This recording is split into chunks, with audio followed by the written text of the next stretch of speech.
Praise the Lord.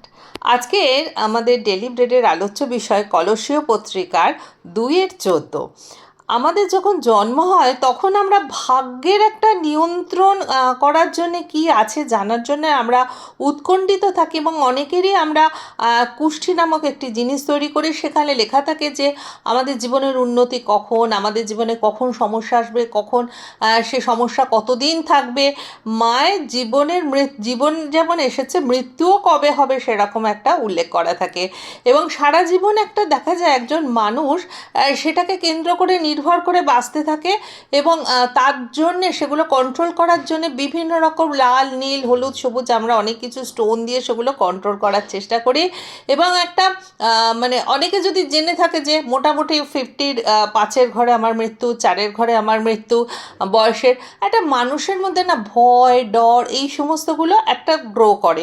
এবং সেইটা আমার যেটা মনে হয় অনেক অসাধু মানুষ আছে যারা সেটাকে কাজে লাগিয়ে নিজেদের জীবিকা নির্বাহ করে। মানুষের সেই ভয়গুলোকে বারবার নাড়া দেয় মনে, এবং সেগুলো নিজেদের চরিতার্থ করে, স্বার্থসিদ্ধি।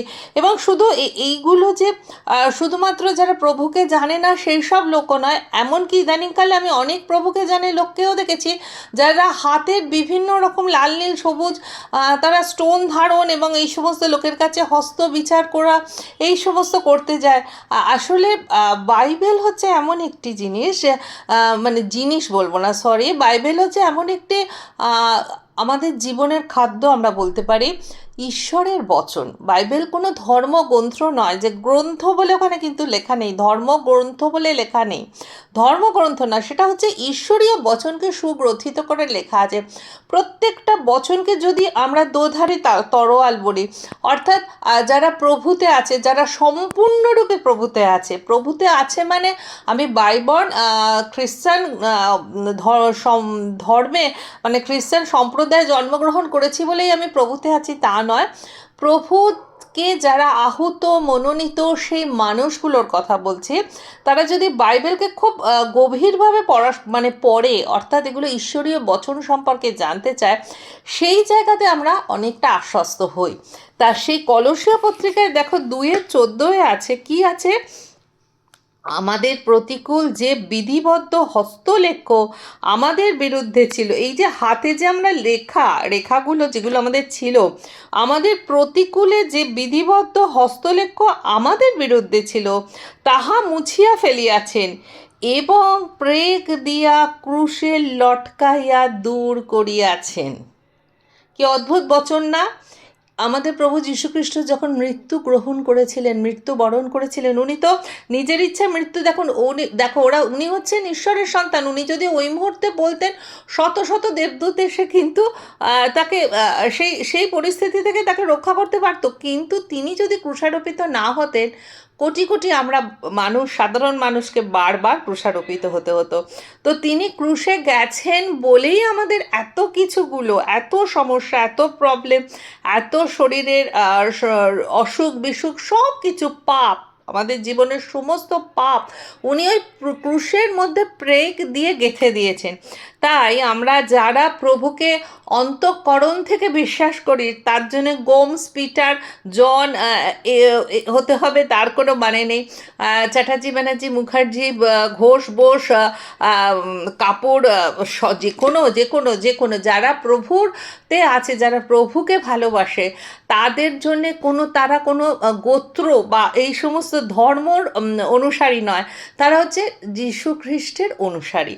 তো যারা আছে তাদের এখানে প্রভু কি সুন্দর আশ্বস্ত করেছেন যে ওই হাতের লেখা, হ্যাঁ, জন্মাবার সময় আমাদের হাতের লেখা, আমাদের যে বিচার, আমরা যে বিচার এককালে হয়েছে, সেই হস্তলেখগুলো উনি কিন্তু ক্রুশের মধ্যে প্রেগ দিয়ে, যখন একটা করে প্রেগ ওনার গায়ে, ওনার হাতে যখন দেয়া হচ্ছিল, গাঁথা হচ্ছিল, সে একটা আমাদের হাতের লেখা, সে কত বছর, 2025 সাল আগে উনি কিন্তু সেগুলো ওর মধ্যেই গেঁথে দিয়ে গেছেন। তাহলে প্রেগ দিয়ে কুশে লটকাইয়া দূর করিয়াছেন।